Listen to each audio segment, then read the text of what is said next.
قال لهم موسى ويلكم لا تفتروا على الله كذبا فيسحتكم بعذاب وقد خاب من افترى. موسیٰ نے ان جادوگروں سے کہا کہ ہائے تمہاری کم بختی، اللہ پر جھوٹ افطرا نہ کرو کہ وہ تمہیں عذاب سے فنا کر دے، اور جس نے افطرا کیا وہ نامراد رہا.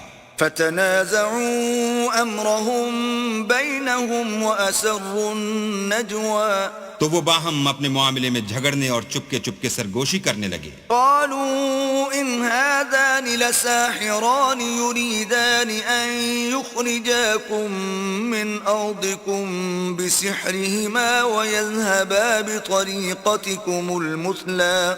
کہنے لگے یہ دونوں جادوگر ہیں، چاہتے ہیں کہ اپنے جادو کے زور سے تم کو تمہارے ملک سے نکال دیں اور تمہارے شائستہ مذہب کو نابود کر دیں. فأجمعوا كيدكم ثم أتوا صفا وقد أفلح اليوم من استعلى.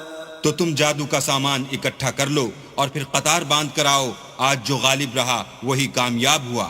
قالوا يا موسى إما أن تلقي وإما أن نكون أول من ألقى. بولے کہ موسیٰ یا تو تم اپنی چیز ڈالو یا ہم اپنی چیزیں پہلے ڈالتے ہیں.